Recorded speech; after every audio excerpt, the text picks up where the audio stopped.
Tens of thousands of years ago, primitive people brought fire into caves. This was the first technology. Our ancestors began to heat up their dwellings with fire and cook meat on coals. Many of them didn't live to the age of 20 and died from lung cancer. The air in the caves was filled with unbearable smog. What has changed since then? Mankind has improved technologically, and the number of fires has increased considerably. These fires now burn in car engines, diesel locomotives, motor ships, and airplanes, in heating furnaces, in atomic power stations, in boiler rooms, and in factories.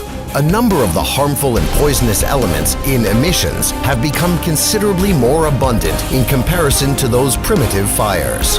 Thanks to surface and air transportation, we are breathing air, drinking water, and eating food products that contain a bit less than half of the components of the periodic table of elements: nitric oxide, carbon, sulfur, aldehyde, benzopyrene, soot, mercury, arsenic, lead, chlorine, polynuclear hydrocarbon, and radioactive isotopes. The list of these scary names can go on forever.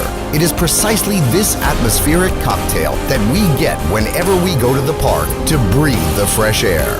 The increasing number of motor vehicles has caused the concentration of these harmful substances to become lethal. There's also no point in forgetting about aviation. Each launch of a heavy rocket, as well as every flight of a multi-engined aircraft, creates a hole in the ozone layer that is comparable in size with the area of a European country.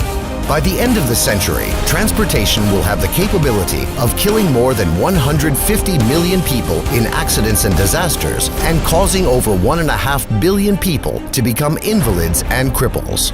How to avoid making this monstrous sacrifice? How to keep our planet green and not ash gray? Ride horses? Walk? Hey, Marty McFly, could you lend us, the planet's current inhabitants, 7 billion hoverboards from your past future?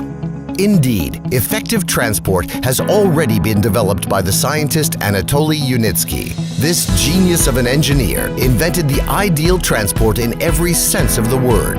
It's called the Rail Skyway. More than 30 years and several hundreds of millions of dollars have already been invested in order to bring Yunitsky's project to life. What do you envision to be the transport of the future? Just imagine a lightweight train or a sports car with steel wheels, which is situated on open-work elevated rails. Inside the rails, tensioned wires are stretched with the strength of hundreds of tons. Due to the ideal evenness of the track and the super aerodynamics of the rolling stock, it is capable of reaching speeds of up to 500 kilometers per hour. The cost of the trip to you will be 7 times cheaper than that of a conventional train. The level of safety will be 2,000 times higher than traveling by automobile, and a trip will require 10 times less electrical energy or fuel.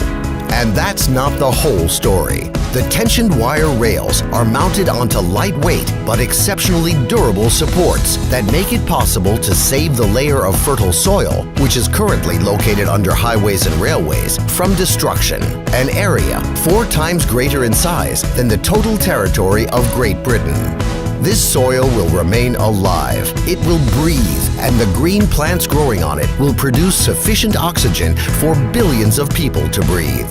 In order to implement this form of transport all around the world, it must be compared with equivalent amounts that have already been spent, which today is approximately the same cost as 2 or 3 football players or 1 or 2 paintings by not even the most famous of impressionists. And it is possible to make this a reality with only public funding. This is precisely the type of transport that is needed by you and me, and only we can cause this project to become a reality. Become a co-investor of the public transport future. Invest in the future of your planet. Find out more at www.rsw-systems.com.